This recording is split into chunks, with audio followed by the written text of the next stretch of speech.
Bonjour à toutes et à tous, bienvenue dans ce nouveau Deep Check consacré à la Lorraine.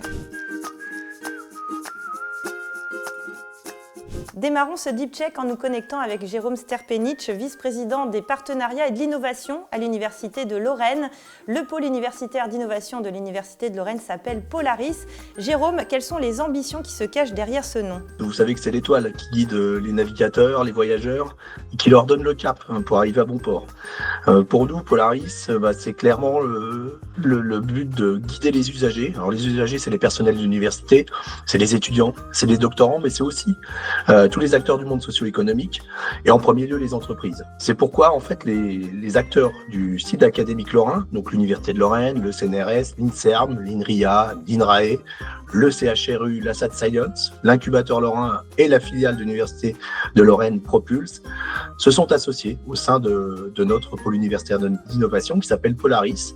Et le but, c'est vraiment de répondre à cette ambition de favoriser la création de richesses à partir de la recherche publique et principalement en augmentant le flux de collaboration avec les entreprises et les transferts de technologies, mais aussi d'augmenter le nombre de créations de startups deep tech. Y a-t-il des filières privilégiées? Oui, on a des domaines privilégiés. Vous savez que l'Université de Lorraine, ses partenaires de recherche, représentent 60 laboratoires et on a aussi de nombreuses plateformes technologiques sur le site lorrain qui abordent à peu près toutes les disciplines des sciences expérimentales et formelles, mais aussi des sciences humaines et sociales. Eh bien, on identifie 6 secteurs qui sont des terrains d'expérimentation pour le PUI. C'est la santé dans le numérique, c'est la chaîne de valeur des matériaux, la mobilité, la bioéconomie à travers les molécules et les matériaux biosourcés, les ressources, l'environnement et bien sûr l'intelligence artificielle.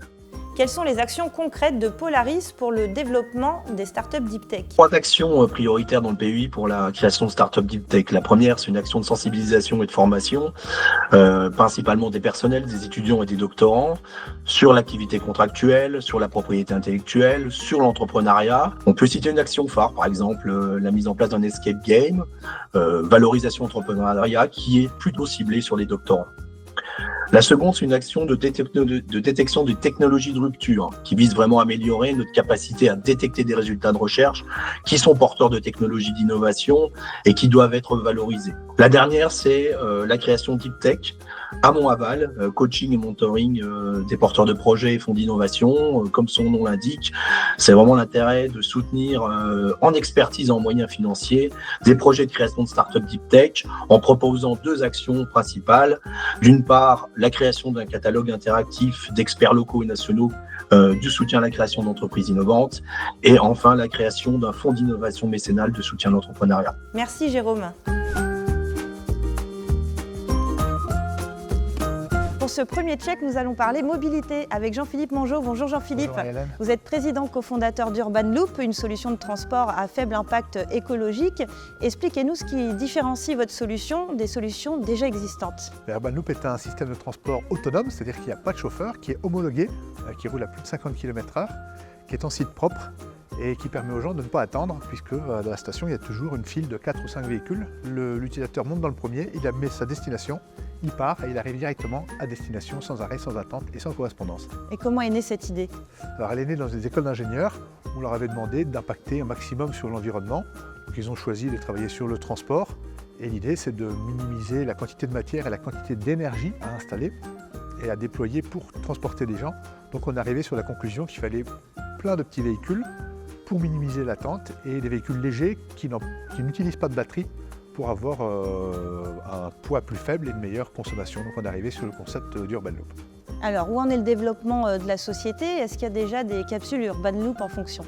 Oui, donc on a créé la société en 2019 avec les fonds Deep Tech de BPI France. En 2021, on a établi un record du monde. En 2024, on a lancé notre première ligne ouverte au public et homologuée, où on a fait plus de 10 000 passagers pour les Jeux Olympiques.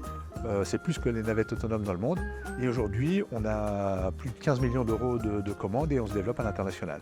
Alors, des tests vont être faits encore cette année. Vous allez dédier 2025 à des tests. Quels sont-ils? Alors, en 2025, on va continuer à faire des tests, notamment avec des nouvelles suspensions pneumatiques et également le passage de carrefour avec des feux et une technologie particulière qui permet de sécuriser le passage des carrefours sans qu'il y ait besoin de baisser des barrières comme c'est le cas avec la SNCF. Merci beaucoup Jean-Philippe. Merci Marie-Hélène. Me voici avec Alexandra Noireau. Bonjour Alexandra. Bonjour. Vous êtes présidente de WIMET. Les solutions WIMET permettent d'obtenir des métaux d'une grande pureté, à bas coût et de manière durable. En quoi consiste votre procédé ? L'objectif de WIMET, c'est de recycler les objets et notamment les déchets électroniques des transitions énergétiques et digitales.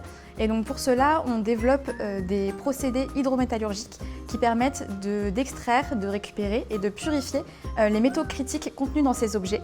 Par exemple le cuivre, qui peut être ensuite réutilisé pour fabriquer de nouvelles technologies. Alors de quel constat est né votre procédé ? Notre procédé, il est né d'un constat simple. Les cartes électroniques, par exemple, qui sont contenues dans les objets électroniques, sont très mal recyclées actuellement puisqu'elles sont recyclées par pyrométallurgie. Donc elles sont fondues dans des hauts fourneaux et on ne récupère que le cuivre et les métaux précieux, alors que ces cartes électroniques contiennent plein d'autres métaux qui sont intéressants et qui pourraient être utiles à la société. Et de plus, ces usines pyrométallurgiques produisent de grandes quantités de CO2, des déchets toxiques et consomment énormément d'énergie. Donc nous, notre objectif, c'est de designer un procédé alternatif plus durable qui puisse être implanté par exemple directement dans les zones de tri et qui donc réduirait le CO2 produit par le transport et qui pourrait de manière plus durable recycler d'autres métaux que le cuivre et les précieux, donc en plus de ces métaux. Et quelles sont vos ambitions pour l'année à venir ? Donc, nos ambitions, c'est de développer un nouveau projet, un nouveau procédé, WeConnect, donc, qui est un procédé de recyclage des petits objets électroniques complexes. Donc, le souci avec ces objets, c'est qu'ils sont trop petits pour être démantelés, donc ils ne rentrent pas dans les filières de recyclage classiques des objets électroniques, comme par exemple les ordinateurs. Et donc, ils ne peuvent pas être recyclés actuellement, ils sont incinérés ou stockés, enfouis, mais ils ne sont pas recyclés. Donc notre objectif, c'est de développer un procédé durable et adapté à ces objets dans un esprit d'économie circulaire pour réutiliser les métaux qu'ils contiennent. Merci beaucoup Alexandra. Merci.